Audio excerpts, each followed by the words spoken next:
Oil లేకపోవటం వల్ల India బతికిపోయింది. Oil నిక్షేపాలు. లేకపోతే అమెరికా చేతిలో, వీళ్ళ చేతుల్లో ఎప్పుడు యుద్ధాలతోని దేవుడు కొంచెం భారత భూమికి అవకాశాన్నిచ్చాడు.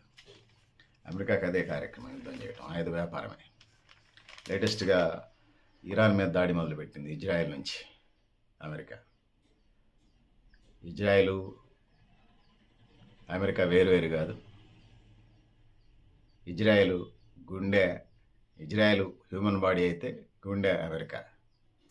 గుండె లేకుండా మనిషి పని జరగదు, జీవించినట్లు లెక్క కాదు. సో అది పరిస్థితి. సో లేటెస్ట్‌గా వాళ్ళు ఇజ్రాయెల్ నెతన్యాహు ఇరాన్ మీద దాడి చేసి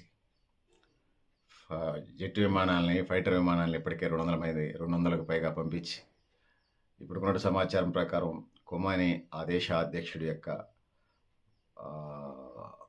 కొడుకు, కోడలు చనిపోయినట్టుగా మనకి వార్త తెలుస్తుంది. అధ్యక్షుడు చనిపోయింది అనేటువంటి షికార్లు చేస్తున్న పరిస్థితి కూడా మనం చేస్తున్నాం. ఇంకా తెలియాల్సింది. సో ఇరాన్కి సంబంధించి ఇజ్రాయెల్ కానీ అమెరికా వైఖరి ఆయిల్ నిక్షేపాలకు అనేది జగద్విదితం. దాని మీద పెద్ద రహస్యాలు ఏమి లేవు. కానీ వాళ్ళు అక్కడ ఆయుధాలు పెట్టుకొని, అణ్వాయుధాలు పెట్టుకొని ప్రపంచానికి ఎప్పుడైనా అటాక్ చేస్తారనే భయంతో మేము చేసామని చెప్పేసి ఇజ్రాయెల్ దేశాధ్యక్షుడు నెతన్యాహు చెప్తా ఉన్నాడు. సో ఇది పరిస్థితి. సో ఈ మధ్యప్రాచ్యంలో ఎప్పుడు గొడవలే ఉంటుంటాయి. తిండికి లేకపోతే తిండి ఎక్కువ ఎక్కుతుంటుంది. సో దానికి మతం రంగు పులిమట్టు కూడా మనకు కనపడుతూ ఉంటుంది. సో ఇరాన్ మత పెద్ద ఆయతుల్లా ఖొమైనీ నివాసాన్ని టార్గెట్ చేసి మధ్యప్రాచ్యంలో పరిసర దేశాల్లో కూడా అమెరికా గగనతలాన్ని మూసేయటంతో పాటు తన యుద్ధ కార్యక్రమాలను చేపట్టినట్టుగా మనకు అర్థమవుతూ ఉంటుంది. సో గగనతలాలు మూసేసి వాటిలో ఇరాన్తో పాటు Iraq, UAE, Kuwait, Bahrain, Jordan వంటి దేశాలను కూడా గగనతలాలను మూసేయడంతో ఇప్పుడు ఇరాన్ దాడులు, అమెరికా మిత్ర దేశాలు ఏర్పాటు చేసుకున్న స్థావరాలపైనే ఫోకస్ పెంచి 70 క్షిపణులు దాడులు చేసినటువంటి పరిస్థితిని మనం చూస్తూ ఉన్నాం. సో ఈ పరిస్థితుల్లో ఆ దేశ అధ్యక్షుడు, ఇరాన్ అధ్యక్షుడు ఖొమైనీ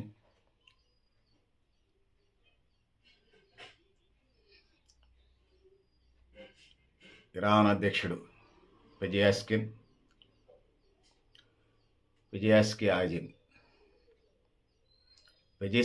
యాయిన్ ఇరాన్ అధ్యక్షుడు, వీళ్ళు బంకర్లోకి వెళ్ళిపోయినట్టుగా మనకి అర్థమవుతూ ఉంది. సో ట్యాంకర్లని, బాంబర్లని పెట్టి అడావుడి చేస్తున్న పరిస్థితిని కూడా మనం చూస్తూ ఉన్నాం. ఇరాన్ సమూలంగా నాశనం చేయటమే టార్గెటే కనపడుతుంది. వేల సంవత్సరాలు పెట్టి నిర్మించుకున్న దాన్ని యుద్ధాల పేరుతో సర్వనాశనం చేస్తూ ఉన్నారు.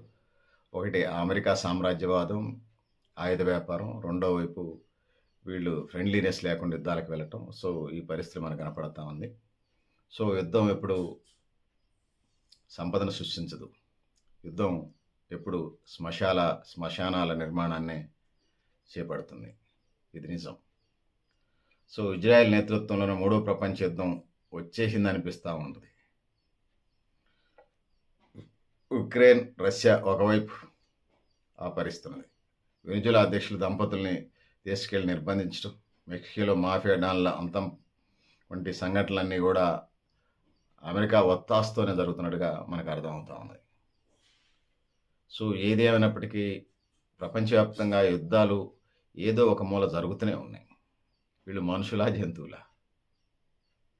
కూర్చొని ప్రపంచం ఒక 10 సంవత్సరాల పాటు ఏ దేశంలో ఉన్నటువంటి అన్ని దేశాల్లో ఏ దేశం కూడా యుద్ధం జరగకుండా ఉంటుందా? ఎట్లనే ఉన్నది. మనుషులే కాదు వీళ్ళు, యుద్ధోన్మాదులు.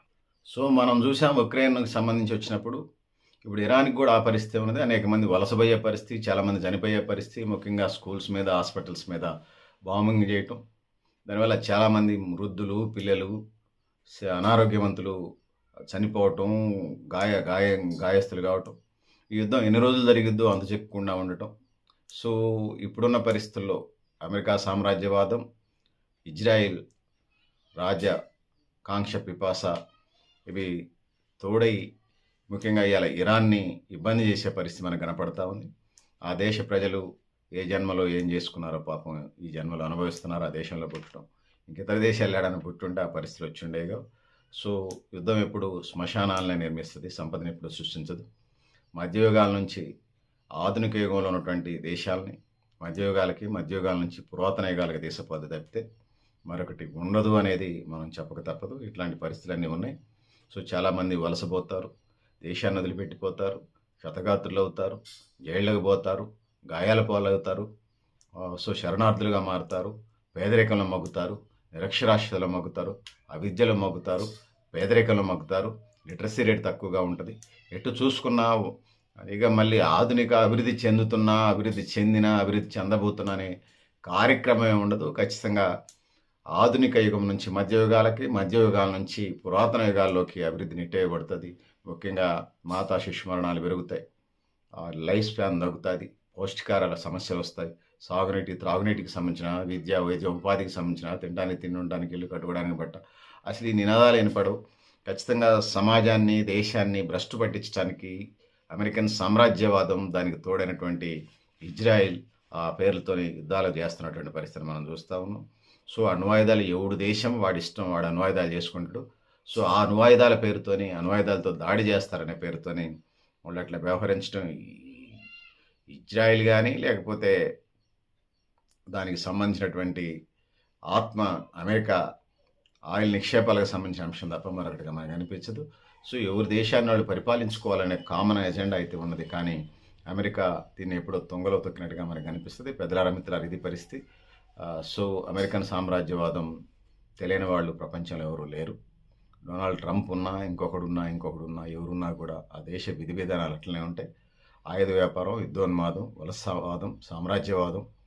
సో ఎక్కడ ఖనిజాలు ఉంటే, ఎక్కడ గ్యాస్ ఆయిల్ నిక్షేపాలు ఉంటే దాడులు చేయటం, కబ్జా చేయటం, వాళ్ళని ఒత్తిడి చేయటం, వరల్డ్ బ్యాంకు నుంచి నిధులు ఆపటం, ప్రపంచ బ్యాంకు ఇతర బ్యాంకుల నుంచి ఫండింగ్ ఆపటం, ట్యాక్స్లు ఆ దేశాలకు వెళ్ళే వాటి మీద ట్యాక్స్లు పెంచడం, ఎగుమతుల మీద వాళ్ళు చేసే దిగుమతుల్ని అడ్డుకట్టవేయటం, ఆ విధంగా దేశాన్ని దిగ్బంధనం చేసి ఆధునికమైనటువంటి అణచివేతలకి దారితీస్తూ ఉంది, అణచివేతలకి బాటలు వేస్తూ ఉంది అమెరికన్ సామ్రాజ్యవాదం. అది పెట్టుబడిదారి సమాజానికి పుట్టినటువంటి బిడ్డలలో అది కూడా ఒక విషపత్రికగా భావించవచ్చు. ఆ విధి విధానాలు ముఖ్యంగా పెట్టుబడిదారి వ్యవస్థలో ఎప్పటికప్పుడు అప్డేట్ అవుతున్నా దాని యొక్క అంతిమ లక్ష్యం, దాని జెనెటికల్గా జీన్స్లో ఉండేటువంటి అంతిమ లక్ష్యం ప్రాఫిట్ అంత తప్పితే మరొకటి హ్యూమానిటీ ఉండదు, ప్రజలు ఉండరు, ప్రజల యొక్క జీవన స్థితిగతులు ఉండవు, ప్రకృతి పర్యావరణం ఉండదు, సమాజ నిర్మాణం ఉండదు, ఏముండదు, యుద్ధం ఒకటే మనకు అనిపిస్తుంటుంది. పెద్దలారా మిత్రులారా, ఇది పరిస్థితి. పైగా దెయ్యాలు వేదాలు వల్లించినట్టుగా ఇజ్రాయెల్ అధ్యక్షుడు నెతన్యాహు చెప్తున్నాడు. ఇజ్రాయెల్కి సంబంధించిన ఇరాన్కి సంబంధించినటువంటి ప్రజలు ధైర్యవంతులు వచ్చి మీ రాజ్యాన్ని మీరు స్వాధీనం చేసుకోండి అని ఒక తోలుబొమ్మ కీలుబొమ్మ ప్రభుత్వానికి సిద్ధం చేస్తున్న పరిస్థితిని అటు ఇజ్రాయెల్ కానీ ఇటు అమెరికాకి సంబంధించి మనం చూస్తా ఉన్నాం. ఇది పరిస్థితి. యుద్ధోన్మాదానికి సంబంధించి అమెరికా వాళ్ళు ఈ పాలిస్తానా మీద చేస్తారు, ఇరాన్ మీద చేస్తారు, ఇరాక్ మీద చేస్తారు, సిరియా మీద చేస్తారు, లిబియా మీద చేస్తారు, అసలు ఎక్కడైనా చేస్తారు. వాళ్ళ ఖనిజ వనరులు ఆయిల్ నిక్షేపాలు కనిపిస్తే చాలు.